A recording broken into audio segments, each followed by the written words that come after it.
Welcome, everybody, to the Truthful Hope podcast. I'm your host, Jacob Vasquez.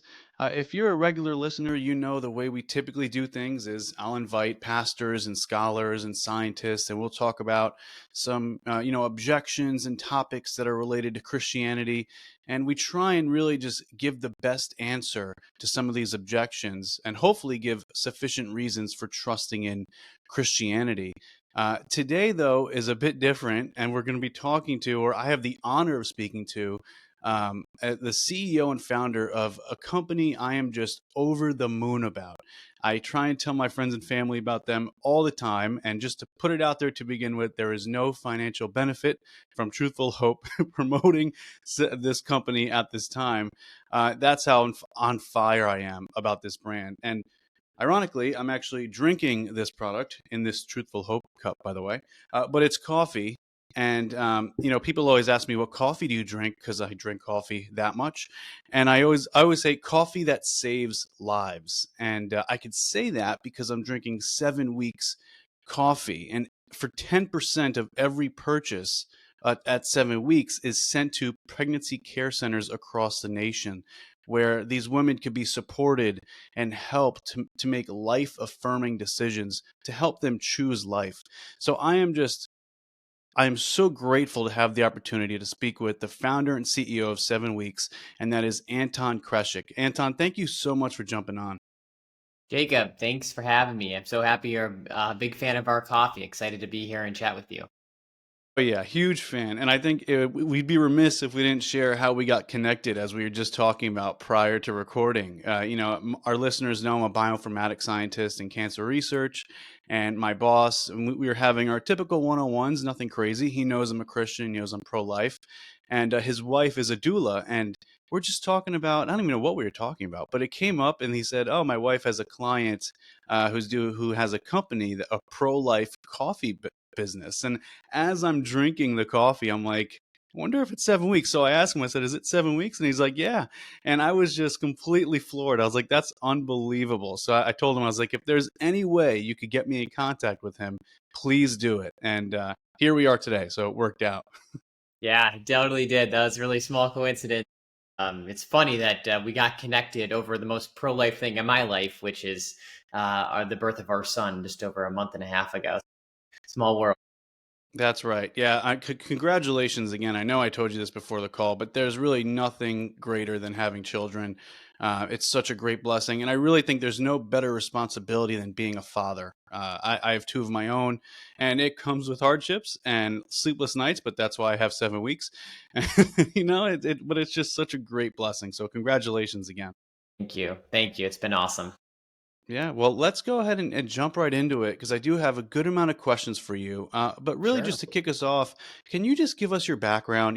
Maybe how did you come to Christ, one? And then how did this fuel 7 weeks? How did 7 weeks come to be? Yeah, it's funny. I'll start with this. You look back and you see the hand of God, how He strings together events and the course of your life, and you realize how much of a path and a guiding hand there was. That's how I see it in my life. But during the time when you're kind of going through all the different changes in life and decisions you come to, you kind of feel like it's chaotic. But I started 7 Weeks Coffee in 2021, so that's over 4 years ago. But really God was working in my heart long before then, just getting aware of the pro-life movement. So growing up, I'm from Ohio originally, grew up in a Christian home, always, came to Christ at a young age. I don't have like a date, but I know I've received Christ and was baptized, I think, when I was a young adult, probably like 10 or 11 years old, probably actually, yeah. So like more like middle school now that I'm remembering it. But grew up in a Christian home, was always a Bible believing Christian, and always was pro-life. That's one of the things. It's like you have all these like positions that you kind of believe in the sense of theology, but you don't actually get to understand what it means living that out. So fast forward, so I grew up in a Christian home, graduated college in 2019, and I was really kind of starting from zero. What I mean by that was I didn't know really what I wanted to do with my career, what I was interested in. I played college golf, and all my childhood and high school years and even college, I got a college scholarship for golf. And so I was so focused on this athletics and playing competitive golf and playing professional one day, or pursuing that I kind of put to aside anything in the real world, either business or learning different things or internships. And all that came to a screeching halt because I had an injury. So, I graduated college. I had an injury from golf. And so I was in a lot of pain. And what I wanted to do was clearly not going to happen, which is try to pursue professional golf. And so I didn't know what I wanted to do really. But I remember just praying about it. And I had an opportunity to then intern at my church. So this is in 2019. I interned at my church, the one I grew up with. And it was one of the most impactful summers of my life. So it was just the summer of 2019. And I got to just really sit in just the presence of some great people, learn a lot within ministry. And it was the first time I got to visit a pregnancy center. So it was my first time really exposed to the pro-life movement. Obviously, like I said, I was always pro-life, but I had literally no idea like what that meant or what does that even look like living out a pro-life worldview. Who were kind of the stakeholders in the pro-life, economy, if you will. Pregnancy centers are one of those. And so I got to visit the Cleveland Pregnancy Center. In my mind, this would be this large organization that oversees, the city of Cleveland. Has probably a lot of staff, a big office, a really big presence. And what I realized is, how underfunded, understaffed, but how important the work that you're doing. And so we went to the organization, just got to see what they were doing, and these amazing stories of them saving women in their community, and literally playing the most important role, which is supporting women in crisis of pregnancy, serving the most vulnerable, in my opinion, but how just underfunded and in need they were. And so that left a really big impression upon my heart of how do we support, pro-life groups or just really advocate for biblical values? Like, why isn't this at the center of, where our dollars are going, or at the political nexus of like, why aren't we supporting this? Like, why isn't this like the core of like protecting families of, societal political discourse and all of that? So I finished that internship and I moved to Washington, D.C. And I had this like passion and drive, I would say, to like bring biblical values into government. So what did that look like? I really didn't know, but I was like, I was really supercharged from this internship at my church. And I was like, I'm going to move to Washington and like make a difference. It's probably a little naive in a sense, but I really felt like that's what I wanted to do. And so I moved here. I worked in political fundraising for a few years for a couple of great organizations, got to raise money for some important candidates, causes, and nonprofits. And while that is great, you often kind of see the stalemate and stagnation within Washington, which is very little, changes. A lot is talked about, a lot is advocated for. Often we're raising dollars for causes, that we say that your dollar will support XYZ, but there's very little movement or impact because at the end of the day, it comes down to a handful of elected officials who cast deciding votes. And so you kind of feel this stagnation. I felt that. And so, as I'm feeling discouraged, I'm also having this drive of what else is there? What else could I be doing? And I always loved entrepreneurship. So that takes me to fall of 2021, which is when I had the idea for 7 Weeks Coffee. So it was 2 weeks after I got married, literally 2 weeks after. I Googled pro-life coffee. I don't know why I Googled it. It definitely was a God moment. I think it was also like during the time of the values-based shopping movement. So post-COVID, a lot of companies were supporting a very political agenda. This idea that big business, corporate 500, is not politically neutral anymore. They're taking a stance in the marketplace, making a political statement with what they're doing with their dollars. And what's that do? Well, it alienated millions of Christians and conservatives across the United States. So you have this really transformative movement that's taking place where people just feel like their dollars are going to causes they vehemently disbelieve in. So I literally remember just Googling pro-life coffee because I was like, I'm very passionate about the pro-life movement. I remember this pregnancy center I got to visit years ago, and I was like, there's got to be something out there where we can support the pro-life cause with something as coffee, because it's a great way to tell a mission, share a story and kind of bring people together over something that we all love. And simply put, nothing came up on Google. And I remember like jaw dropping, putting my keyboard down, picking up my phone and just calling my wife and saying, hey, I have this idea. I want to start a pro-life coffee company. What do you think? And that was the nexus of it. And just, I'll pause here, but that's definitely caught her off guard because, like I said, it was 2 weeks after we got married. I'm like, I'm starting this company. What do you think? And it was the best thing ever because she helped me come up with the name. And she asked, when is a baby the size of a coffee bean? I look it up at 7 weeks. A baby is the size of a coffee bean. Same time a heartbeat's detected on ultrasound. And I remember that first pregnancy care center, one of the most important things that they do, support women through ultrasound services. So I was like, boom, that's our name, mission, donate 10% of every sale to support ultrasound services at pregnancy care centers. That is so good. One of that's what drove me to 7 weeks was the mission, of course. But the coffee itself Right. tastes phenomenal. We're going to jump to Thank you. that in a little bit, but I do want to ask, because I was just thinking of this as you were speaking, there's clearly passion that you have for the Right. pro-life movement. You said it was, you grew up pro-life, and then the pregnancy care center, seeing that and how it needed more support. But what Right. keeps you going, with the grounding your business in the pro-life movement, given the risk, so to speak? I mean, we just saw recently what happened to Charlie Kirk, and he stood for Right. biblical values, and a lot of Yeah. that was pro-life. So given I the know. tension that's involved with this, why abortion? What really fuels you in that? Well, yeah, obviously it's so sad what happened to Charlie, and I've met him a few times and couldn't be more devastated with that. And yeah, you're right. You really realize when you stand for a biblical worldview, especially family values and pro life values, you are coming up against the gates of hell, so to speak, and a lot of forces that are not rational, that are truly demonic and evil, and they want to destroy you.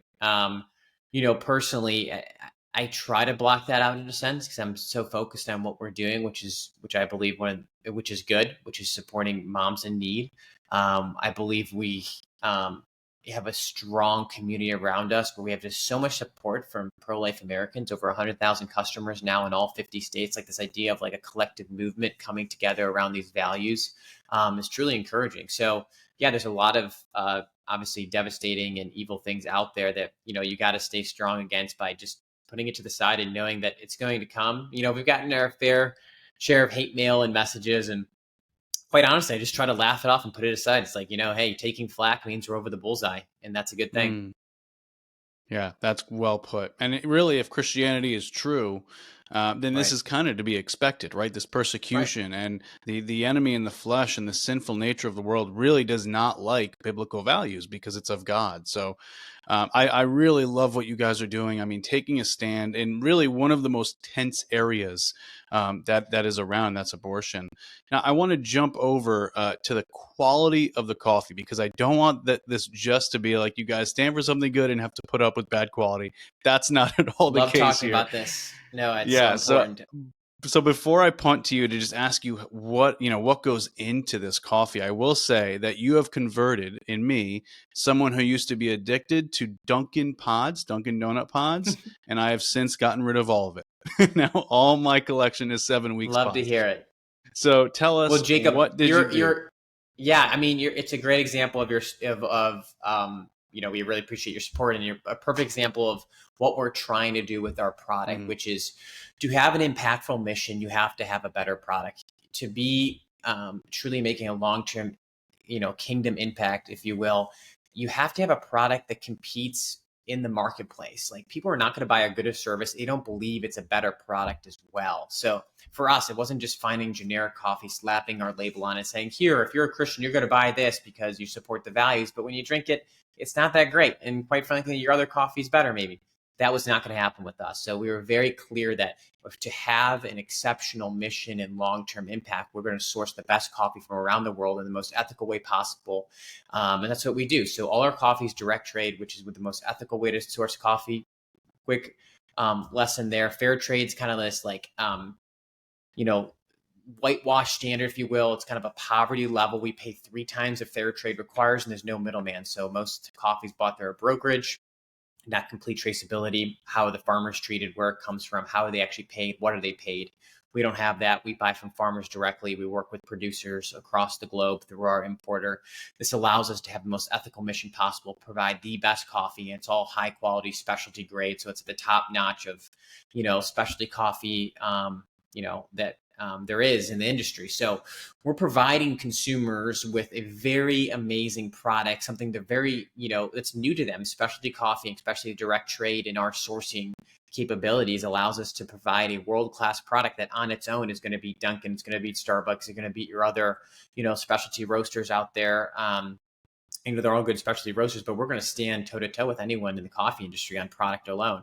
So that's where the mission comes in and makes it, supercharged and much more powerful, because when we want people to buy our coffee, obviously the first time they're going to buy it because of the cause. That's what's going to draw people in.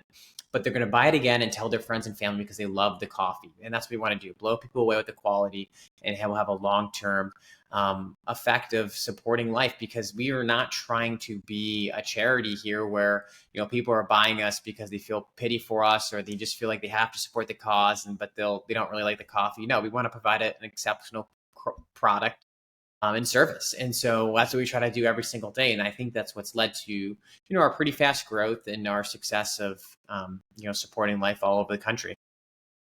Yeah, I can't emphasize that enough. It is so good. Like, I tell people all the time, it's pro-life, Thank so you. I love it. You got to expect this, but the taste. I mean, I went from Yeah. drinking Dunkin' Donuts coffee, and I used to love the French vanilla caramel, but after having 7 weeks, which seems to be much more organic, much more natural, Yeah. you just taste the difference in chemicals and all that. It's Yeah, wild. that's the good point. Yeah, so just like some of the high quality standards we put ourselves to, like all our coffee is organically farmed. We have 2 USD organic lines, but organically farmed simply means no pesticides, no chemicals used on the coffee. So we have a really strict sourcing procedure. Excuse me. We also third party test it for mold to make sure that there's no toxins or molds that are growing on the coffee. But all that's to do with over the supply chain, right? When we have complete traceability over the supply chain, it's like simply this: if you knew your farmer, you could go walk to the farm, see how they grow the product. You're not worried about like all these other additives or things within the coffee, because you can just see what's happening, them personally. So that's what you're getting with us. You're getting a direct connection to some of the best coffee farmers, and it leads to just exceptional products. So good. And it's biblical. Any work you do, you want to Yep, do it well. I think it's absolutely. forgot where, but Paul says work as if you're working for the Lord, because really you are, right? You're working, everything you do is for the Lord, and the quality is definitely there with 7 weeks. That is undeniable. But on your website, I was digging through your website quite a bit, and it's really easy to navigate. I believe, and correct me if I'm wrong, it's 7weeks.com, or is it 7weekscoffee.com? 7 weeks coffee. Yep. Coffee.com. So for our listeners, I'm going to say that a bunch throughout, 7weekscoffee.com. But I found these statistics just so encouraging. You have been able to donate over $1 million Yeah. supporting pro-life organizations in all 50 states, saving an estimate of 9,000 unborn lives. I just want to resonate and sit on that for a moment, because you hear that and you hear the number 9,000, that's great, but when you really get down to it, every single one is a human life. And I've told my listeners this before, but I was almost aborted twice. So if I was aborted, this conversation wouldn't be happening. It's that real. It's a real human being, and you have contributed to helping save the life of 9,000 people. Um, it's just unbelievable. I mean, I'm sure you have more to say on the $1 million. That's quite the milestone. Yeah, I mean it's been amazing. So earlier this year in July, I believe we crossed the $1 million donated, just in over 3.5 years, from zero to $1 million donated. And it's not us; it's consumers who just decided to make the switch to 7 weeks coffee. Like all credit to pro-life Americans out there who saw what we're doing, trusted us with their order, and they made the difference. We just made the donations and shipped them the coffee. Obviously there's a lot more that goes on day to day, but that's how we see the relationship, is like we're empowering consumers to make a difference, and that's what we want to keep doing. But yeah, we raised $1 million, and where's that money go to? Primarily pregnancy resource centers. Where do they primarily spend their money? Within supporting ultrasound services with abortion vulnerable women, and other services as well. It costs usually $50 to $100 to provide a free ultrasound. It's kind of the usage cost of the technician in providing that service. And that ultrasound has a 80-90% chance of saving a life of a woman who's considering abortion when they hear their child's heartbeat. So, that's how we get that number of over 9,000, babies we believe we easily could have saved or supported or helped assist saving, really, with these dollars donated. And it really provides a tangible, impact where consumers can see like how much we're donating, where that's going, and where we see the impact. And yeah, it's been amazing. And trust me, it's been a surreal moment to reach that milestone. It's kind of been heads down. And then we looked up and like, wow, $1 million donated. I can't believe it. I feel like we're just getting started still. Crazy. Yeah, so I've been pro-life since I become a Christian. Like you, I don't really remember the day that I became a Mhm. Christian. It was really just I came to realize that it's true, and that's part of the reason why we're Right. doing this Right. at Truthful Hope is to share those reasons. But with my second child born, I remember going into the ultrasound and seeing, the heartbeat and seeing his little body, the first ultrasound that we did, and I was excited at first, but then an instant amount of grief came upon me because I'm thinking there's people who would knowingly and willingly discard and kill this being, this small, vulnerable, innocent human being. And it just fueled my desire to go after the pro-life movement more and more and more. So, that's what made me want to go and get 7 weeks and be more of an advocate for pro-life movement because it is scary, right? Yeah, In it the is. public square, you face pushback, but there's reason behind it. And when you get into the weeds of it, obviously, what you realize is most women, I think it's 50% are not actively seeking abortion on their own. They're either feeling like they're stuck in a corner, they don't have the resources, their partner wants it. There's all these outside forces that come against women in crisis pregnancy, and that's why we want to be there to support them. Like, let's take out every barrier that could possibly encourage someone to get an abortion. Let's remove all of that and support them as much as we can, because what's more important than helping provide and protect for families? It's funny. We have all this spending in Washington. It's kind of my other frustration in politics. All this spending in Washington, all this funding towards foreign conflicts, and literally trillions of dollars. It's like, what if we just had a different radical view of like, why don't we spend and invest into Americans and like American families? Like, that's worthwhile spending to me. I'm a conservative. I'm for limited government, but if we're going to spend money, why not help support women in crisis pregnancy? Right now, 2%, 0.2% of all charitable donations end up in the hands of women facing crisis pregnancies, which just means like all charitable dollars are going to all these other causes. And I'm not saying those are bad causes. What I am saying is there's a misinterpretation of where dollars should be distributed. Like, what's more important than women in crisis pregnancy and protecting the unborn? That's pretty high on the list, in my opinion. So more dollars should be going there, not less.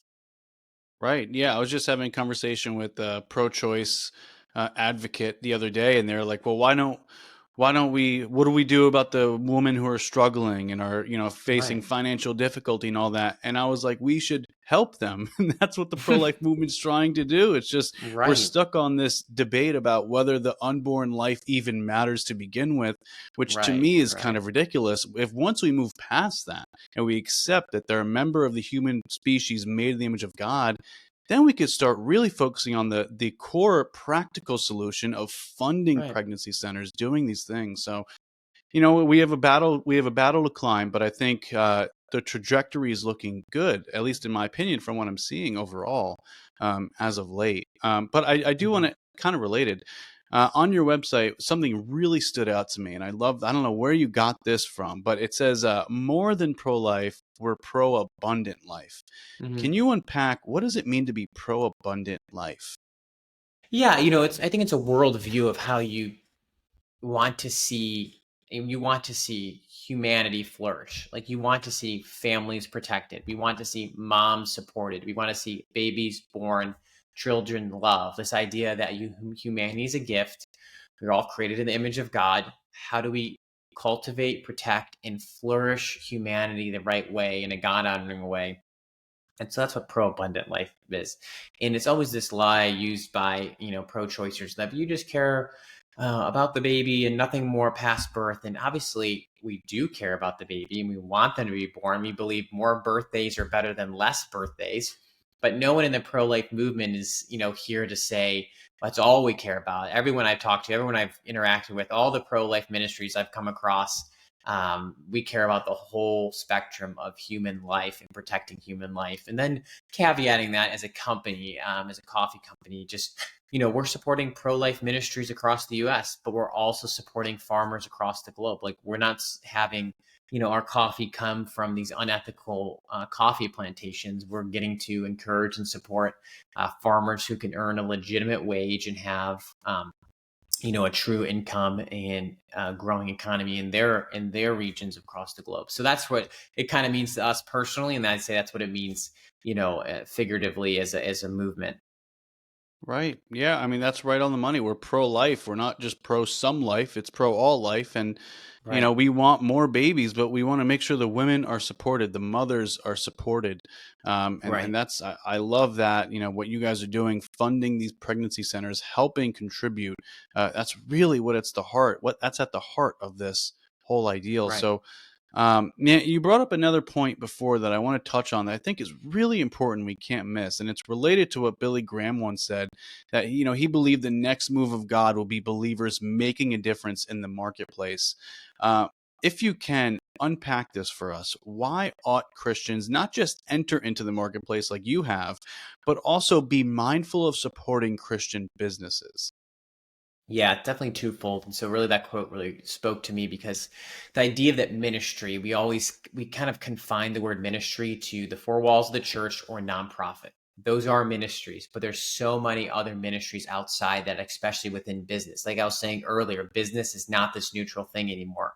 It has come to a time where businesses are taking a stance, supporting certain worldviews where your dollars will be spent in supporting those, one way or another. So it really matters that you are aligning as many of your dollars as you can to support a worldview that you believe in, especially like what we're talking about, a biblical worldview. So that's why it's so important that we take this ministry concept outside of the church, outside of the nonprofit concept, and into the for-profit marketplace. And so that's us. We're a for-profit business, and this is like the whole concept here. We're a for-profit company that's very generous. We donate, upwards of 50% of our profits.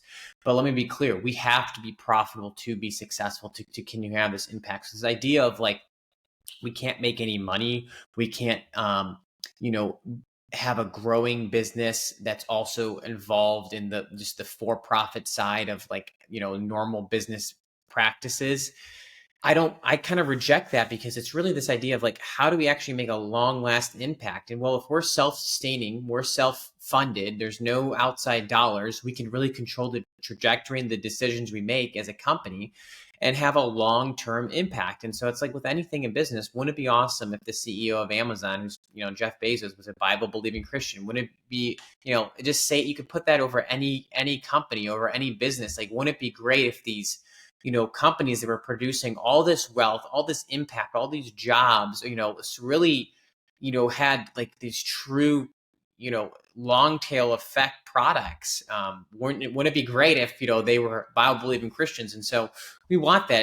It's really, to me, it's not being scared of wealth, just in general, this concept. It's how do you steward what God is given you? How do you steward success?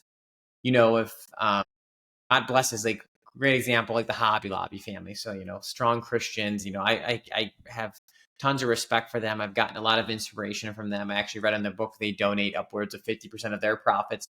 Very similar. Um, they give a lot of money away, and it's awesome. Like, God has blessed them with tremendous amounts of wealth.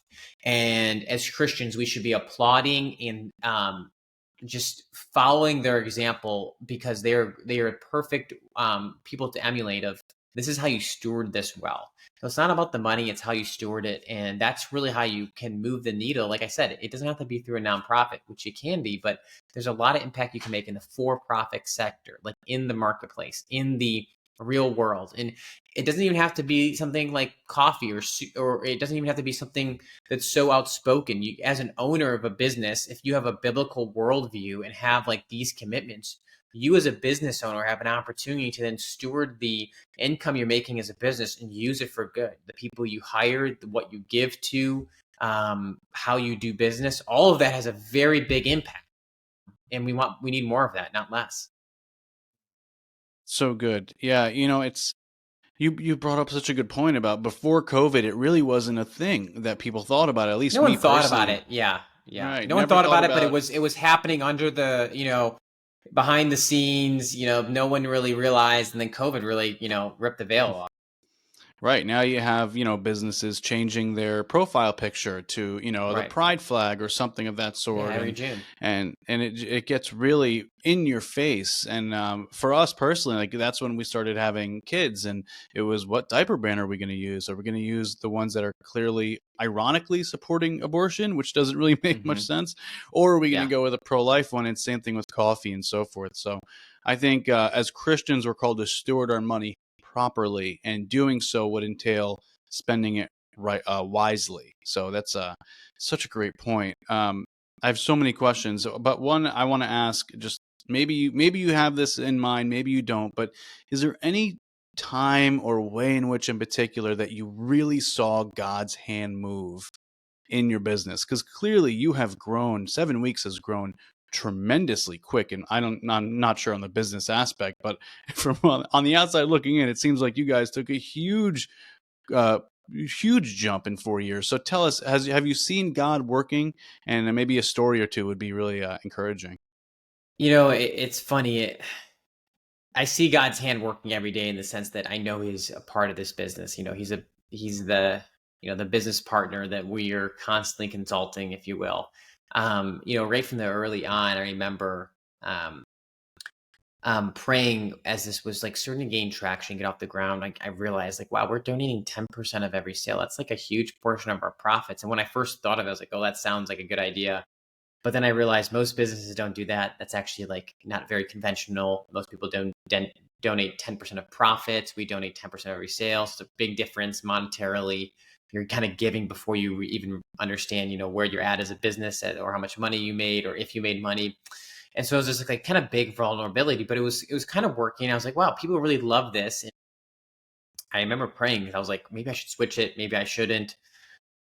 And I remember just feeling this conviction, like God's going to provide for the physical needs of my life and my business.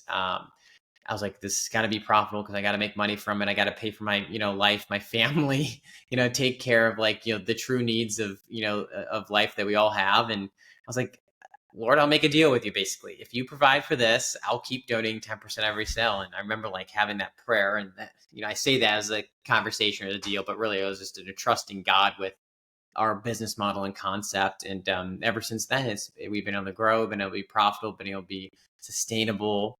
And that's when I've seen just like God's hand work, is like when you kind of commit to what He's put on your heart. And this is different for everybody. Like our business model is unique to us. It's not like everyone needs to do the same thing. You gotta pray and figure out what God's calling you to.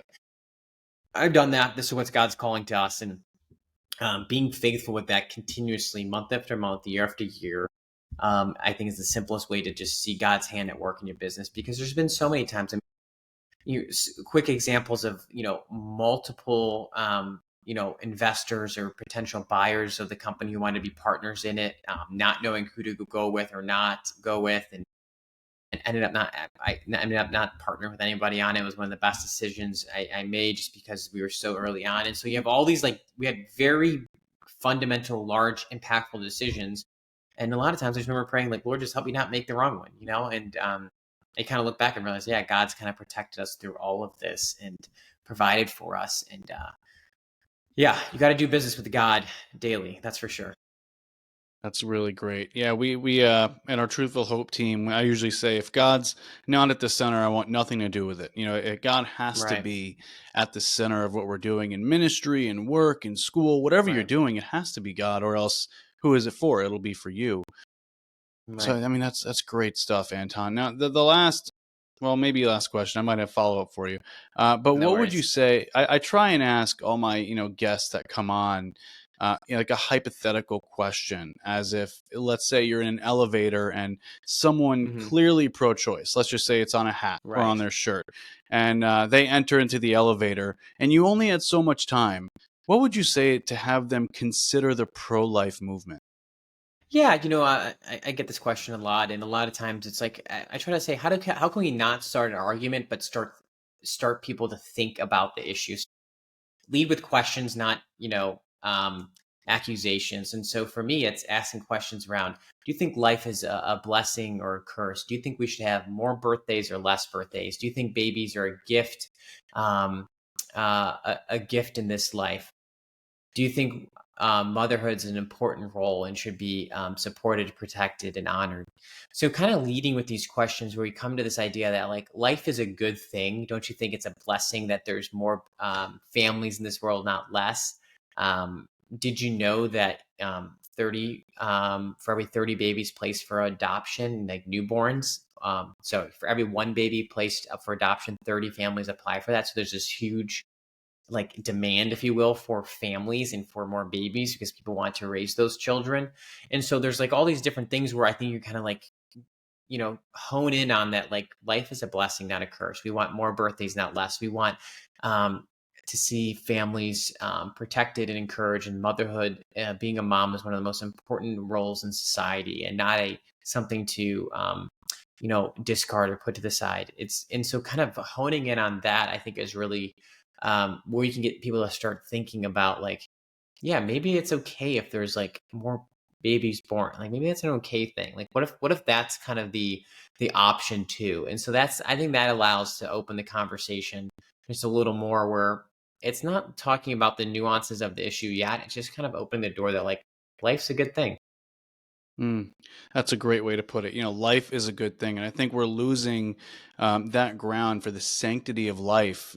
As we go Right. on with, because you get, everything's based on worldview, and for a long time it's been Judeo-Christianity, but now we're seeing some type of atheistic, nihilistic worldview come into play, and life is becoming something of function, not something of intrinsic value. That's only Right. valuable if it can do something for me or for Exactly. society, and we want to push against that. So I think that's great. Starting with that, do you think life is valuable? I think that's a great way to put it. I usually like to start with my testimony about being aborted because it kind of I mean, makes it that's very real. powerful. Yeah. That's awesome. Because a lot of times, like you mentioned, it turns into argument, the abortion Hmm. debate, which it shouldn't. I like what Greg Kokel says: win the person, not the argument. I think that's what I try and do, though it's very difficult. But when Hmm. you make it real, like, oh, well, I was almost aborted, and that I was the same exact I in the womb. There was no Hmm. difference in person. It was just difference of Hmm. stage of development. So it's all really good stuff. And I think if there's a brand to get coffee from, it is 7 weeks, from taste to brand to mission. It is just everything that you need. And also, I saw this just this morning. I was poking around your website again, and your blog is highly informative, like very Well, thank educational. you.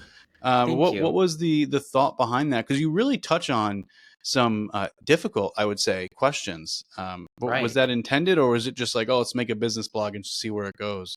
No, it's very much intentional as an educational piece of our company. Like we want to provide value and resources to our customers or people learning more about the pro-life issue. Maybe you don't understand some of the issues. Maybe you just stumble upon our site not knowing kind of who we are. We launched the blog early this year and it's been highly successful. That we want to write very specific pieces around some of the more intricate or nuanced topics within the pro-life movement, and just kind of provide resources so people can be equipped to either speak the truth or just feel personally educated on these issues. So good. Before we jump, can you tell us just the website again? Maybe anything going on at 7 weeks, anything that's in the Yeah. works that you can share? Well, it's September, so Christmas is coming up. So be on the lookout for November 1st or early November. We'll be launching our entire Christmas line. We have tons of free gifts, a lot of new coffee, a handful of new coffees, and it's a great time. We like to say, make Christmas about giving the gift of life with 7 weeks coffee. So you're welcome to take a look and check all that out. You can find us at 7weekscoffee.com or just Google 7 weeks coffee. We'll come right up. Perfect. Well, Anton, it was an absolute blessing having you on. Thank you so much for jumping on again. And to our listeners, thanks for tuning in, and God bless.